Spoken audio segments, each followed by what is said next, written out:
Welcome to the Embracing Neuro-Diversity podcast, where I share my journey of embracing the experience of my amazing son who is on the spectrum. I am Ivory, a mother, educator, and personal growth enthusiast. My goal is to offer insight and stories that may inspire you on your own parenting journey. Thank you for tuning in. Good morning, everyone. Welcome back. Thank you for tuning in per usual. Hey, y'all. It's 5 o'clock in the morning. I know a lot of people may think that this is probably insane. I've actually been up since 4:02, but it is the natural state of my body. I just wake up. I'm not a person that can sleep in, even if I went to sleep late, even if I had a long night, which I did last night. I still am up. For whatever reason, like I do think that there's some reasoning behind that, but I actually enjoy being up early before the sun rises. I like to watch the sunrise sometimes. That's another self-care tip, by the way, for you parents out there who are looking for some free, affordable ways to center yourself. If you are fortunate enough to live in a space where you have a window and you can see the sky, watching the sun rise or set is, to me, like an incredibly peaceful experience. But I enjoy being up before then when everything is quiet and you can hear your thoughts more.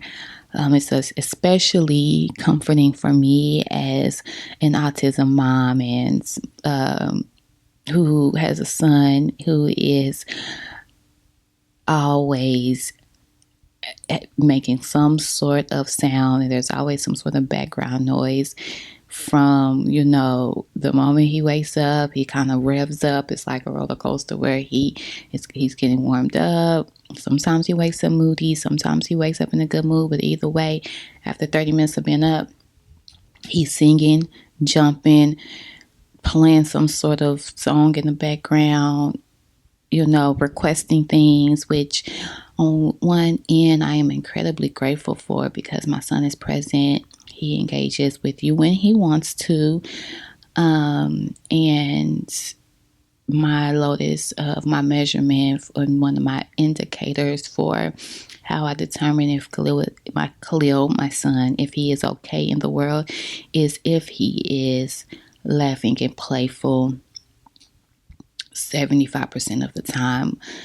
But with that, it is constant noise.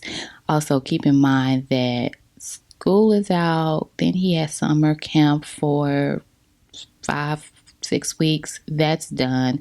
So we've been at home together, and I'm lucky enough to work from home as well. And so we've been home together from, morning to night. I get a couple of breaks here and there, but still, we're at home a lot together, and so I'm constantly hearing Khalil's voice or something that he's doing, or his jumping, or his squealing.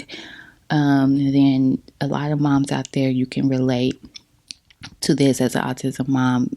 If your child is, I hate to say verbal, because again, Khalil, I've said this before, Khalil's not conversational. When he wants something, he knows how to ask for it. But he's still building his vocabulary. He's still building his skills in terms of responding to particular questions. But outside of that, he's always quote unquote talking, whether it's to himself or to his toys or whatever the case may be. And he can get loud sometimes. And so I'm like, Khalil, inside voice.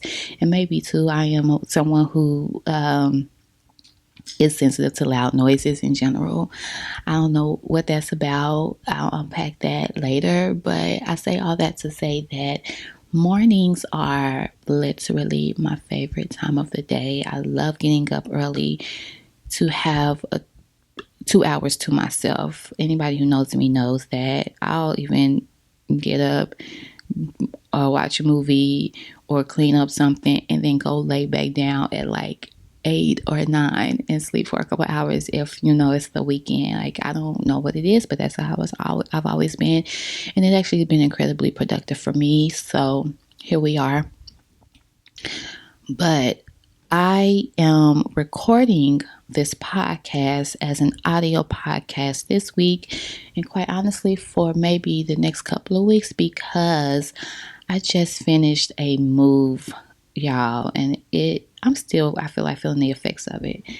It was exhausting. Moves are brutal. Like, I had to get rid of a bunch of things. I decided to downsize for a couple of reasons. One, it's just me and Khalil, and I had a 3-bed, 3-bath townhome that was just too much space for 2 people, which meant that was more space that I had to clean up, which meant that was more time spent with cleaning up as opposed to investing time into things that are important to me. So that's one, too much space. 2, it doesn't hurt to save, a couple $100 a month. So downsizing allowed me to save some money. And then 3, in moving back to Kansas City, I've shared this story before. If you haven't checked out the link below, in terms of like my journey with embracing my son's autism and how I pretty much had to start my life over. But I just finished my 2nd year back home in Kansas City. And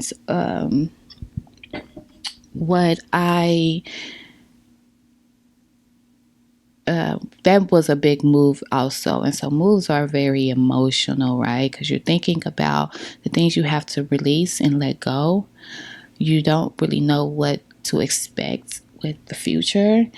And there's some grief that comes along with it, because there's a level of loss that comes along with moving, in my opinion. And so I had just moved there 2 years ago, and I thought that was going to be a place I would be settled. But in moving back, I created a 5-year plan, because I wanted to make sure that in moving back home, there wasn't going to be sort of like a fork in the road. It wasn't going to be, for myself and Khalil, the finality of our story. Like, but in actuality, this was like a new beginning. Like, there's so much opportunity in new beginnings. And I'm saying that so I can remind myself too. But I created a 5-year plan that when I got back, when I came back home, I was going to get settled, find a good school setting for my son, build a village of support, start to invest more time in my business, obviously continue to grow in my career as an education consultant, and save money and resources, because I wanted to live out of the country for a couple of years in Khalil's sort of like, I don't know what age they call it once Khalil finished 5th grade, which I believe is like, how are they at that time? 10 years old. Child, I hate to say it, kids grow up so fast. Khalil is 7 now. But anyway, around that 10, 11, kind of edging into that preteen years, I should say, I wanted to live out of the country for, even if it was just for a couple of years or a year, to experience a different environment that felt safe for Khalil and I, that felt like a place where he can explore and learn and experience something new. I always wanted this for us, even when I was pregnant with Khalil and I didn't even know about him being on the autism spectrum. Obviously, I always knew that once I knew I was going to have a little black boy, as someone who has consumed a lot of information about history and has experienced America myself, I wanted to afford my son a different experience outside of America as a black boy in America. There's a unique experience, and I'm obviously not a black boy, but I know a lot of them. I love a lot of them, and I have seen the effects of what this current society can do to people who look like me. Like, we can even take out the gender piece of it, but just being black in America is can feel incredibly oppressive. But more than anything, it can feel terrifying. And I, as a mom, am particularly scared for my son, and I'm even more scared for him, given the fact that he has learning differences and he is neurodiverse, and his autism shows up in the world in a way where most people don't understand his social differences, right? And so, and also, I just like having different experiences. I love to travel. It's one of the ways I like to sort of escape monotony and routine. And so I always wanted to like see other parts of the world. And so the goal was to, in 5 years, build up enough finances and resources to transition and have a job where it will allow me to live in different places across the globe. And Khalil and I would live in a different location for a little while to explore and experience something anew. And so I say all that to say that though this moving process that I just had over the past couple of weeks, that thankfully is now complete, not quite complete. I still have things in boxes, which brought me back to my original point of why I'm doing this audio podcast. Is because nothing is set up right now.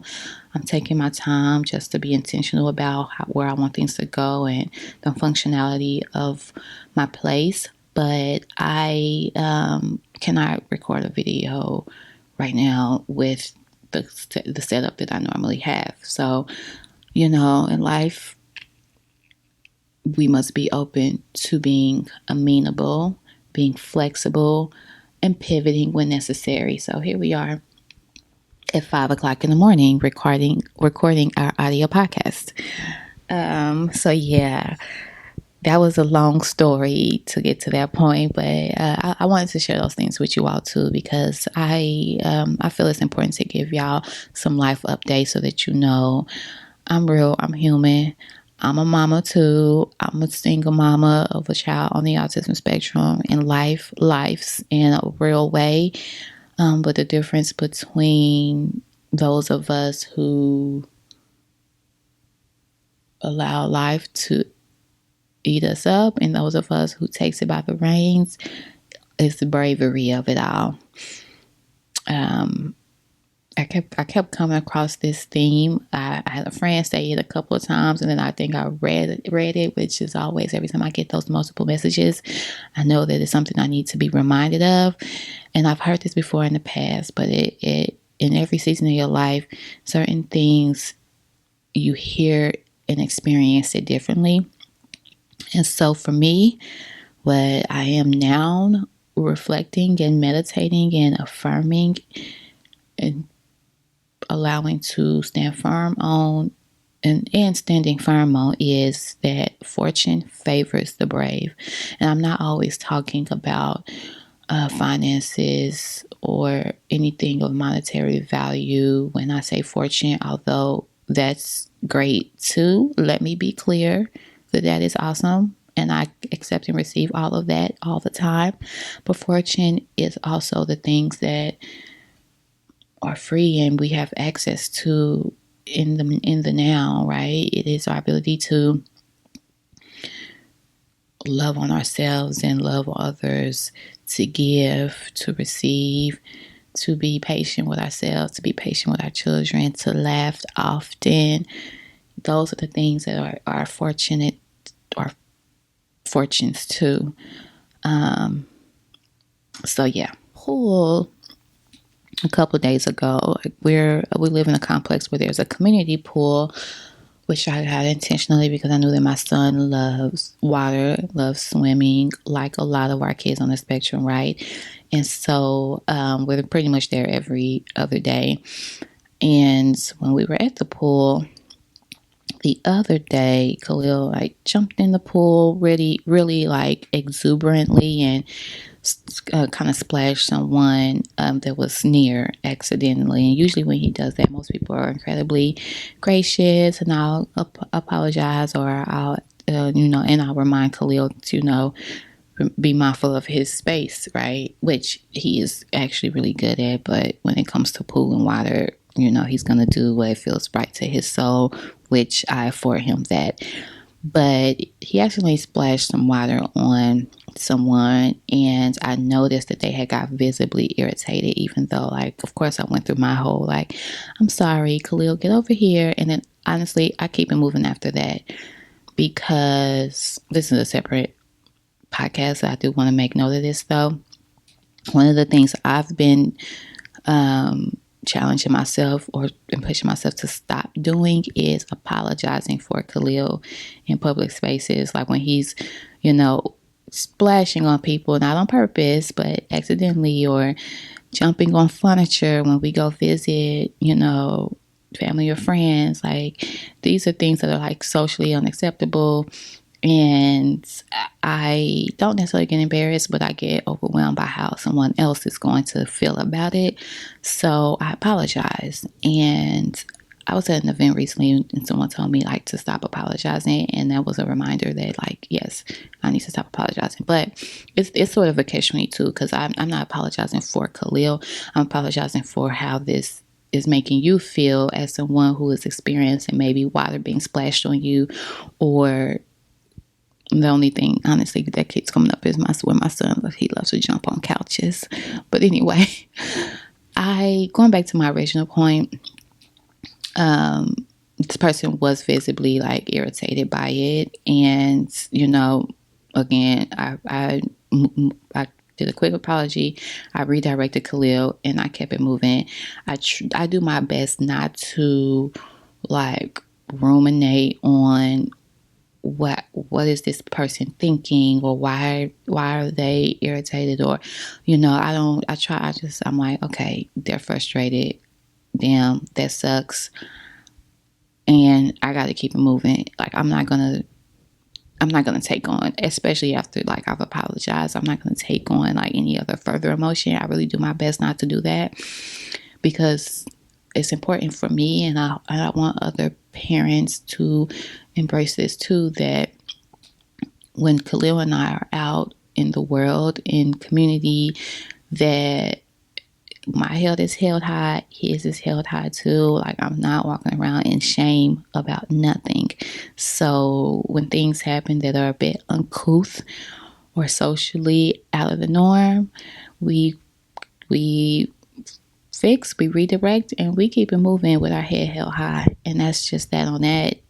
And I've been fortunate that nobody has said or done anything that has been disrespectful.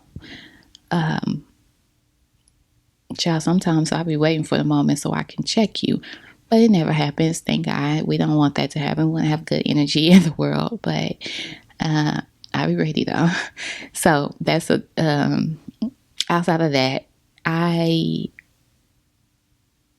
it had me to thinking, like after like this person got frustrated by water being splashed on them by a 7-year-old playing in a community pool, it had me to think like this is what makes it difficult to raise a child on the spectrum. It's a couple of things, but for me, primarily it is the social stigma and the judgment that people place upon other people who operate in the world different. Like it just grinds my nerve, like in a real way. And so after that incident, like I'm in the pool with Khalil and we continue to enjoy our day, but that was just like, that thought came up for me. Like, this is what makes it difficult. It's other people's behaviors. It's other people's learned behaviors about how to treat other people who are different, how to perceive other people who are different. Now, granted, this person probably did not even know that Khalil was autistic, they probably were just irritated they got wet by a child in the pool, right? I get all of that, but the underlining undercurrent of that is people's unwillingness and inability to be gracious and patient and kind with each other, regardless of your background and your identity. Like, that is the problem, right? And people's inability to be gracious and kind and patient to others increases even more when it's someone who is different. So, I wanted to do an episode on the things that make it difficult when you are raising a child who is on the autism spectrum. And part of the reason why I wanted to do this is because my platform is really important that my platform is rooted in positivity and encouragement and education. I want to be able to put out into the world information and knowledge that will allow people to become best versions of themselves and for their children. I don't want to put anything in the world that is negative, because everything you put out comes back to you. That's one. But also, I've been very fortunate to have an education and have this desire to grow as a person. And I also learned early on that when you get, you give. So this is my way of doing that. But in doing that, sometimes I wonder, with remaining positive and choosing positivity and choosing empowerment, am I ignoring the difficult moments, the difficult times? Like, it's important to acknowledge those moments and those experiences so that others can feel seen and heard too. Like, it's of course not a walk in the park. It's hard. Parenting is hard. Having a child who has learning differences is incredibly difficult and heartbreaking at times.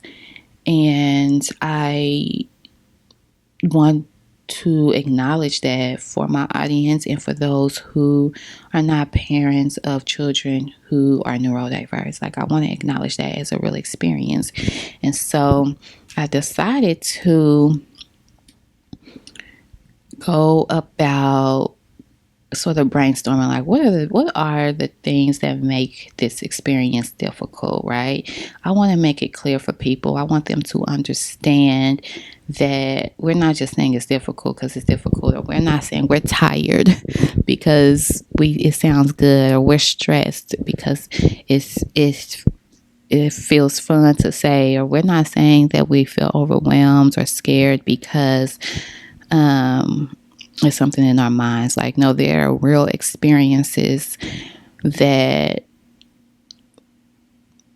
because there's something that we're making up in our minds as a thing to worry about or stress about. Although there's some truth in that, right? Which I'll unpack on another day.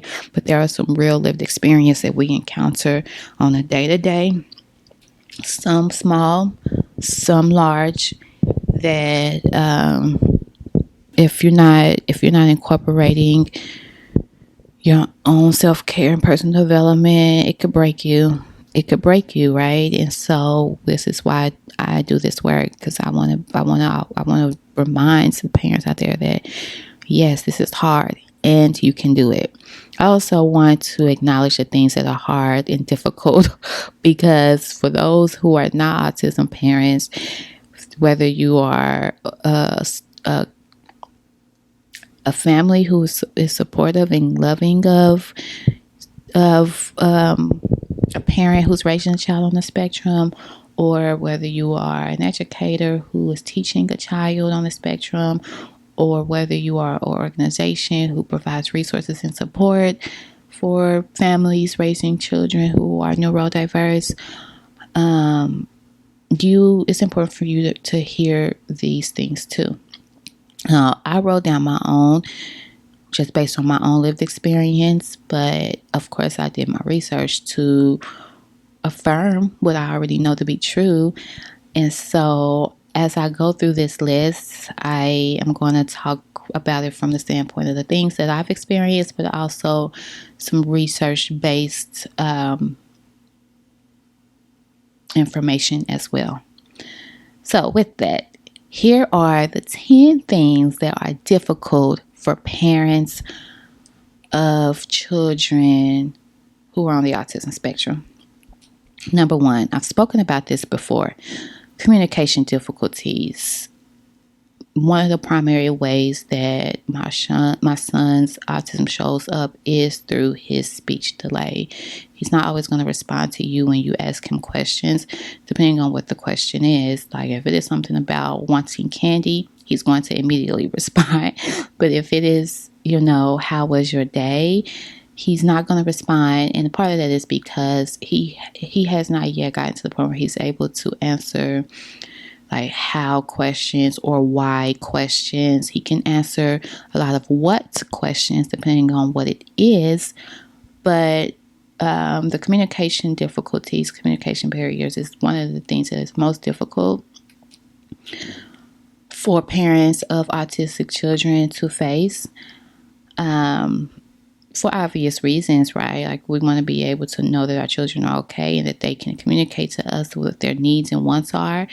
Thankfully, Khalil can communicate his needs and wants, but what I most fear is when I'm not with him, what's happening, because when he comes back home to me, he isn't always able to verbalize it. But I try to be mindful of other ways that he communicates that to me. But anyway, going back to number 1, communication difficulties. It is probably the primary stressor. And these are not in order of like most to least or any hierarchy, because it's different for every parent. The number 2, I put number 2 for me has been managing certain behaviors, particularly meltdowns. I feel like I have like 5 podcast episodes at this point about meltdowns.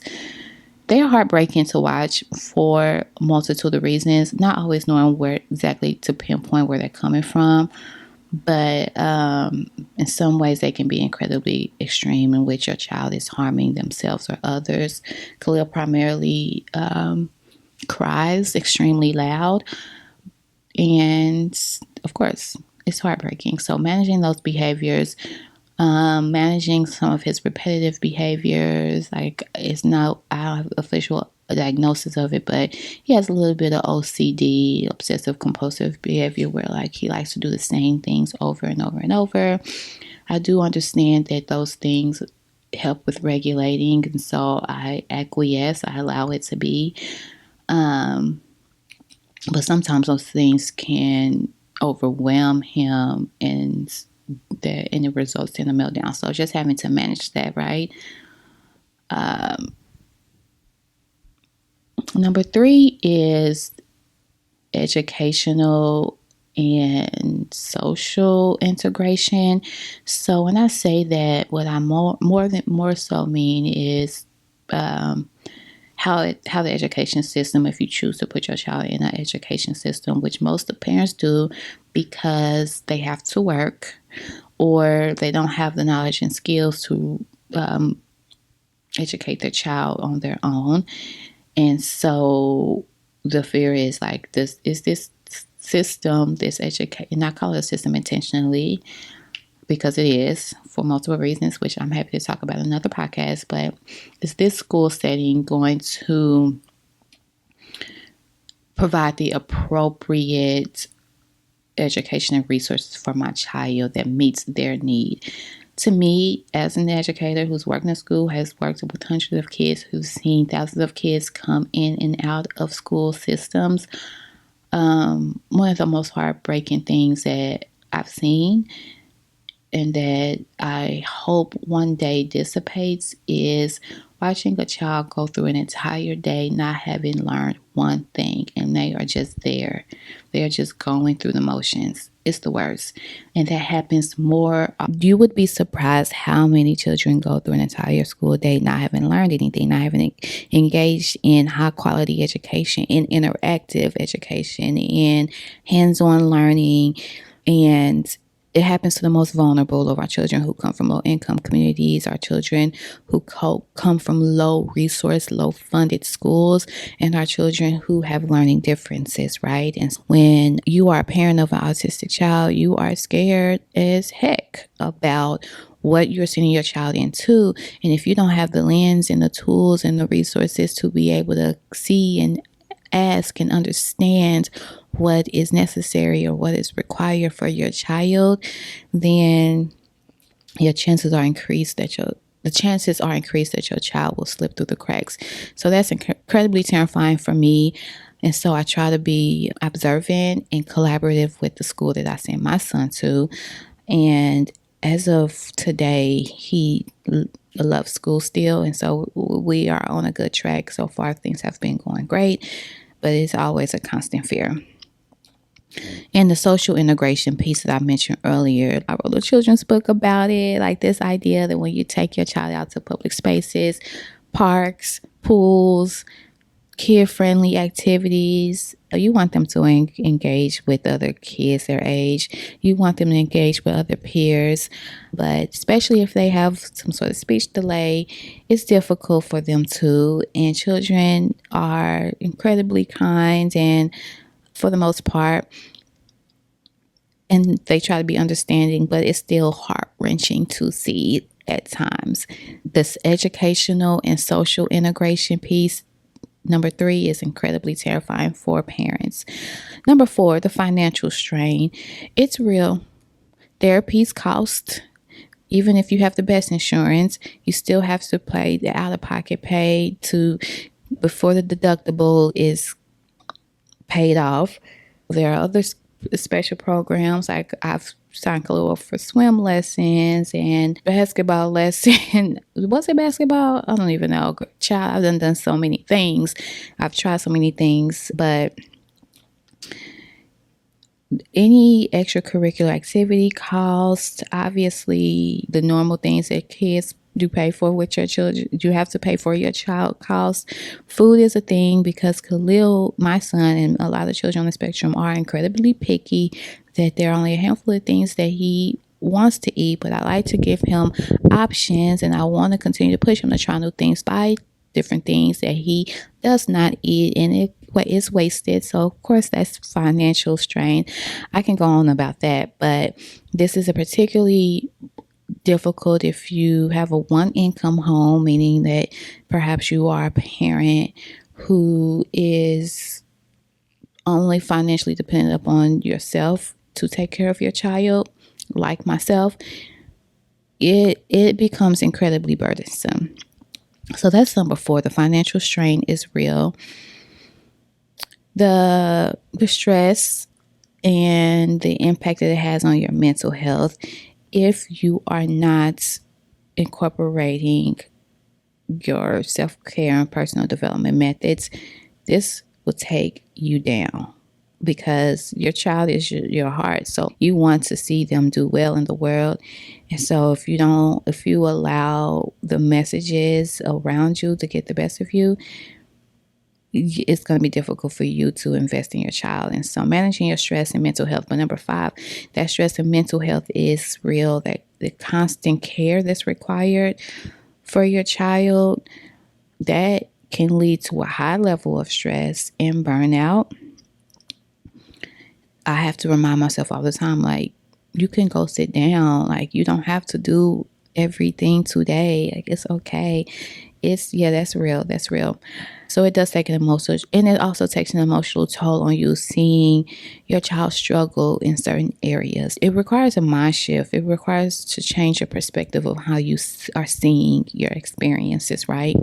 Number 6, that lack of personal time. We don't like to leave our children with people, even the ones we love and trust the most, because especially if your child has a speech difficulty, a speech delay, you don't know it's hard to know if they're going to be okay.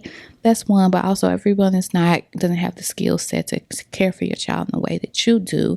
And so you sacrifice a lot of personal time because you don't want to entrust anyone with your child, but also again, the demand that, because it takes a high level of engagement and support to ensure that your child is thriving. And so that decreases your personal time, which is why I am up at 5 o'clock in the morning on most days, because my personal time is important to me.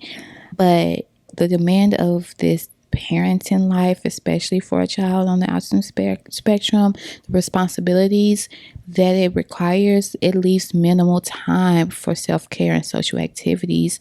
I'm a bit of an introvert, and I'm not always super pressed about social activities, but I'm human, so I do need some. And so I definitely try to prioritize those moments where I can't even say prioritize really, because it's not the number one thing that I make sure happens, but I try to be intentional about carving out social activities throughout the month and the year. Like, of a couple, I could feel after 2 weeks if I haven't done anything for myself, like socially engage with other adults and just been on my grown-ish, I get irritable. So that lack of personal time is something that's difficult for us, but difficult doesn't mean impossible. Number 7, and perhaps what is for me the most, this is a full circle moment, this is our last one, this is the most difficult for me, and this is the one that, going back to the original story about the pool, that I find to be the most concerning, because it can impact it impacts their future, right? It's the stigma and the social judgment, right? And obviously right now as children, it's hard to see anyone judge your child or place labels on your child and perhaps have negative reactions or lack of acceptance towards your child. That is emotionally burdensome for parents. But then what also is incredibly terrifying is when you think about what that means for the future. That is what I'm honestly rooted in more often than not, is what is the future going to look like for my child? Will they be able to take care of themselves, be self-sufficient? I feel like I've said that 1,000 times throughout the podcast because that's important to me. Although I'd like to be here forever, I won't like that. I haven't seen it be done yet. And so I want to know that when I leave this earth, that my son is going to be good. And all parents want that. And parents with children on the autism spectrum are even more afraid, because as of now, society is not set up for our children to thrive in a way that they deserve. It has gotten better from what I hear, from what I've seen and studied. And I don't have too many bad experiences for the most part, but I am still afraid about what next year is going to bring, what the year after that, what's 5 years going to look like. I am also hopeful too, but those are things that are constantly ruminating in my head. Like, what does this mean for his future? And so those stigmas and those social judgments are emotionally draining, because you can be the most effective parent in your home, but you still cannot control what happens outside of your home, especially when you're not with your child. So that stigma and that social judgment piece is perhaps for me the most disheartening, not only because of like the lack of control, but also I would love for everyone to see my son the way that I see him. But I know that's not realistic. And it also is heartbreaking. And to me, it is the underbelly of our society. So, with that being said, I hope you all have a wonderful August. Many of you will be getting your children ready and prepared for school. Maybe school has started for some of you. Khalil has 2 more weeks.